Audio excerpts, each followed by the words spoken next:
Dan kembali lagi bersama kami. Kali ini kita semua tahu bahwa lagi-lagi di Indonesia tengah dihebohkan dengan kasus fitnah kepada Jokowi, Presiden ke-7 Republik Indonesia, soal ijazahnya yang dikatakan palsu oleh segelintir pihak.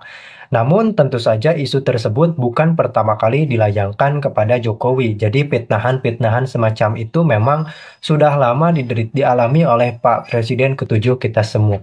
Jadi kita akan melihat bagaimana ketegasan dari Pak Jokowi yang ternyata menempuh jalur hukum, rekan-rekan.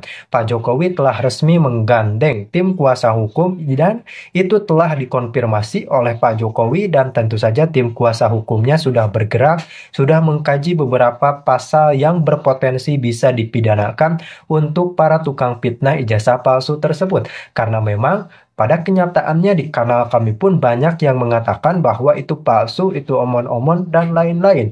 Padahal rekan-rekan sekalian perlu diketahui dan perlu diingat. Jadi Anda semua jangan sekali-kali terprovokasi oleh beberapa pihak yang sakit hati. Tolong diingat terkait penggugat ijazah palsu Jokowi, yang paling berhak adalah pihak kampus terkait atau dalam hal ini UGM. Jadi UGM kan telah mengkonfirmasi bahwa ijazah Pak Jokowi itu asli. Bahkan Pak Jokowi sudah beberapa tahun yang lalu mengunjungi kampus tersebut dan bertemu langsung dengan dosennya, serta Pak Jokowi tak jarang melewatkan momen dengan beberapa rekan sekampus dan seangkatannya. Bahkan sudah pernah di YouTube Sekretariat Presiden pada saat Pak Jokowi masih menjabat itu ada acara Pak Jokowi bersama rekan alumni. Jadi rekan alumni Pak Jokowi ini hanya ketawa-ketawa saja melihat isu yang berada di masyarakat, dan tentunya kali ini sangat geram karena sudah tidak bisa ditoleransi lagi.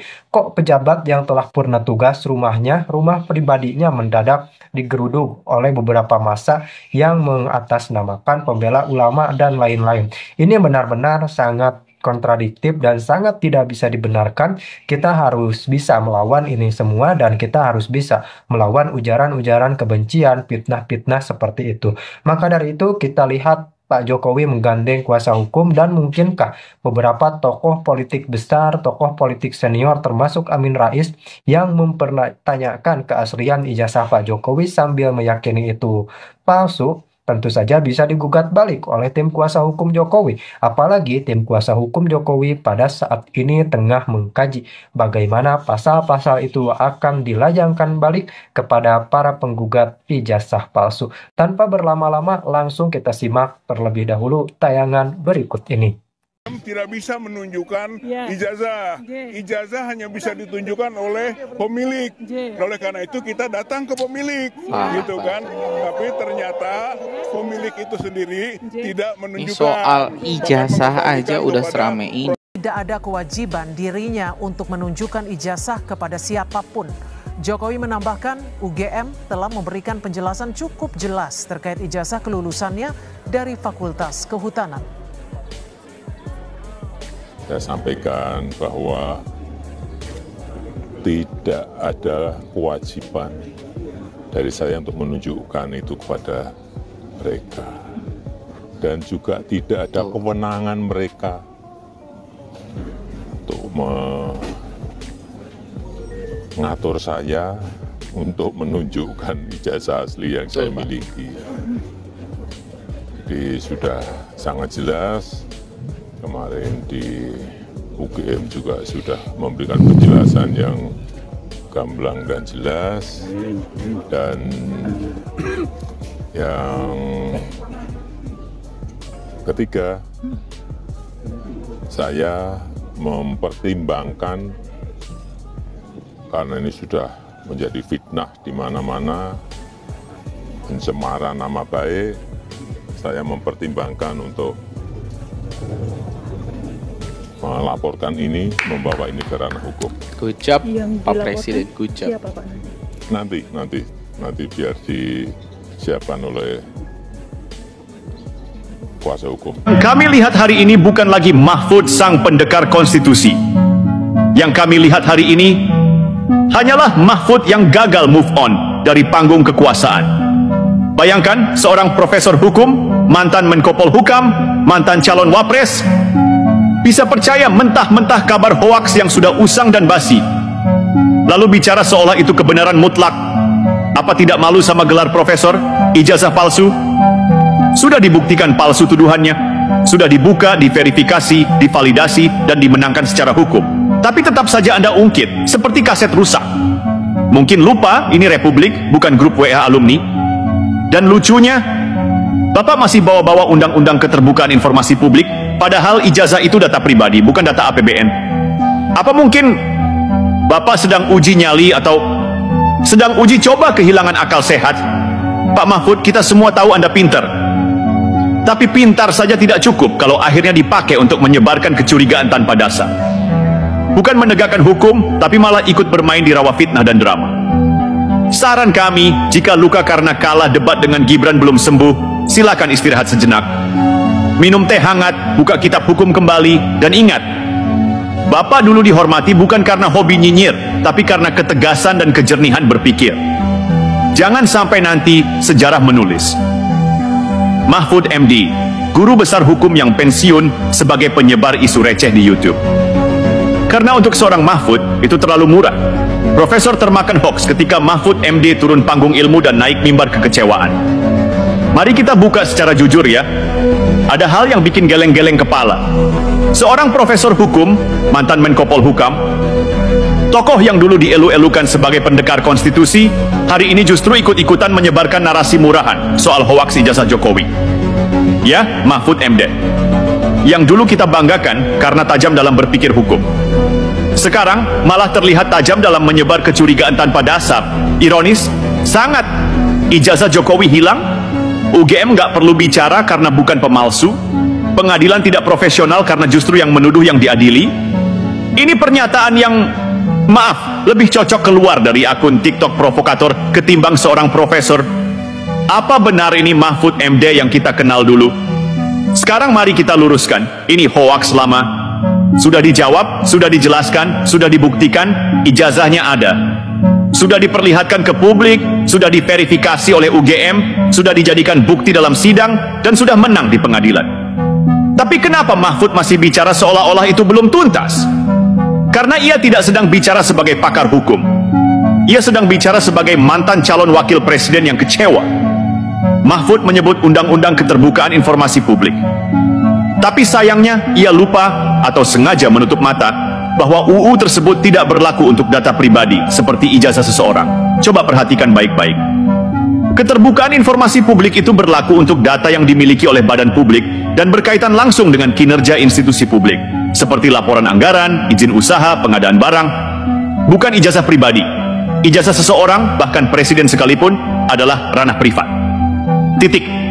Jadi ketika Mahfud mengatakan bahwa masyarakat berhak meminta dokumen ijazah dibuka, itu bukan bicara hukum, itu bicara emosi, itu bicara rasa kecewa. Dan lebih buruk lagi, itu bicara berdasarkan hoaks. Apakah Mahfud lupa bahwa tuduhan palsu terhadap Jokowi sudah diuji di pengadilan? Bahwa pihak penuduh yang tidak bisa membuktikan justru yang dihukum karena menyebarkan berita bohong? Apa Mahfud tidak paham perbedaan antara tuduhan dan fakta hukum? Atau justru dia paham, tapi sengaja memutar narasi agar cocok dengan luka politik yang belum sembuh? Karena kita tahu, sejak debat Cawapres, Mahfud mengalami benturan keras dengan kenyataan. Gibran yang dianggap anak ingusan justru tampil dominan. Dan dari sanalah, sejak itu, Mahfud mulai melontarkan narasi yang makin sumbang. Kita tahu, Mahfud adalah mantan Cawapres dari kubu Ganjar yang gagal melaju. Wajar kalau kecewa, tapi kalau rasa kecewa dibungkus dengan logika hukum yang dipelintir, lalu dijual ke publik seolah itu analisis ilmiah, maka itu bukan pendapat. Itu propaganda, dan publik berhak membongkar propaganda. Kenapa ini penting? Karena kita sedang menghadapi era politik yang penuh kebisingan, penuh kebohongan, dan penuh fitnah. Maka ketika seorang tokoh intelektual justru ikut menyebarkan narasi tanpa dasar, maka yang dirusak bukan cuma lawannya, tapi juga fondasi demokrasi itu sendiri. Mahfud MD hari ini tidak sedang membela kebenaran. Ia sedang membela kekecewaan. Dan itu yang membuat banyak orang kecewa, karena kita tidak sedang bicara soal orang biasa. Kita bicara Mahfud MD yang dulu berdiri di tengah arus, kini justru larut dalam arus sakit hati. Kalau Mahfud MD ingin bicara sebagai politisi, silakan. Tapi jangan bersembunyi di balik jubah profesor hukum. Karena publik sudah terlalu pintar untuk membedakan mana hukum dan mana halusinasi politik. Sudah ditunjukkan, sudah diuji, sudah selesai. Yang masih sibuk mempersoalkannya hari ini entah belum baca berita atau sedang menghibur dirinya dengan dongeng kekalahan. Mahfud MD menyebut masyarakat punya hak untuk meminta ijazah Jokowi dibuka karena ada UU Keterbukaan Informasi Publik, UU KIP. Kedengarannya ilmiah, ya, keren. Tapi kalau dibedah, ternyata itu salah kaprah, salah tafsir, bahkan salah niat. Mari kita buka pasal demi pasal biar tidak ngawur. UU nomor 14 tahun 2008 tentang Keterbukaan Informasi Publik. Pasal 1 ayat 1 jelas mengatakan, informasi publik adalah informasi yang dihasilkan, disimpan, dikelola, dikirim, dan atau diterima oleh suatu badan publik. Sekarang pertanyaannya, apakah ijazah Jokowi adalah informasi yang dihasilkan dan dikelola oleh badan publik sebagai bagian dari pelayanan publik? Jawabannya, tidak. Ijazah itu bukan produk birokrasi negara, tapi produk hubungan antara individu, mahasiswa, dengan lembaga pendidikan, kampus. Dan UGM sendiri sudah menyatakan, ijazah Jokowi sah, asli, dan terdaftar. Jadi kalau Mahfud ngotot ijazah itu harus dibuka karena publik punya hak tahu, maka itu sama saja dengan mengatakan data pribadi siapapun bisa diminta publik hanya karena dia pejabat. Bahaya sekali kalau logika hukum dipelintir begitu. Pasal 17 UU KIP, informasi yang dikecualikan. Coba perhatikan pasal 17 huruf H. Badan publik dikecualikan memberikan informasi yang apabila dibuka dapat mengungkapkan rahasia pribadi seseorang. Apa itu rahasia pribadi? Lihat penjelasan pasal. Riwayat pendidikan, riwayat kesehatan, data keuangan pribadi, catatan keluarga. Jelas, sangat jelas. Ijazah termasuk rahasia pribadi. Maka siapapun, bahkan Mahfud MD, tidak bisa seenaknya menuntut agar itu dibuka. Kecuali ada kasus pidana yang relevan, diselidiki oleh aparat, dan disetujui pengadilan, barulah itu bisa dijadikan alat bukti. Tapi sekarang, tuduhan palsu, hoaks, fitnah, tanpa dasar, tanpa bukti. Jadi kenapa harus dibuka?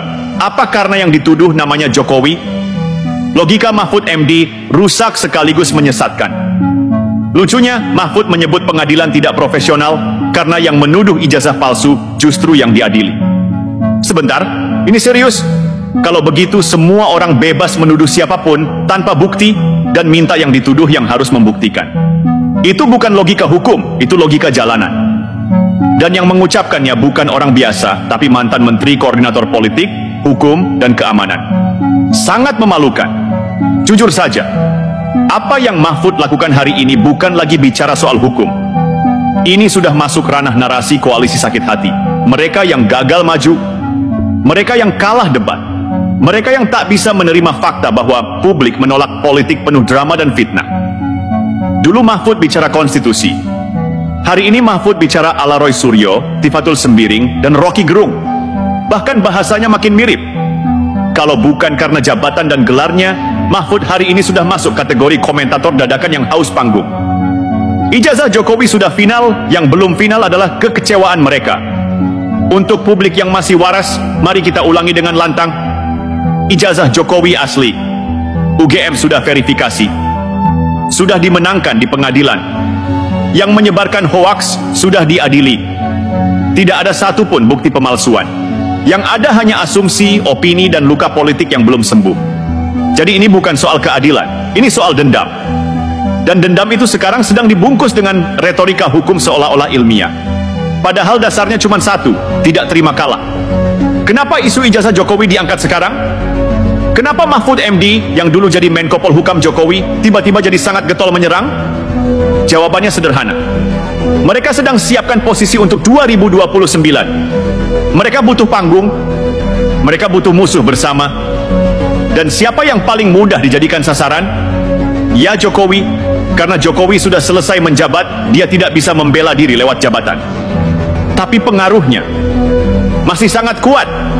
Gibran menang di Pilpres, Prabowo dikaitkan dengan Jokowi, koalisi pemerintah masih solid, dan ini yang bikin oposisi gigit jari.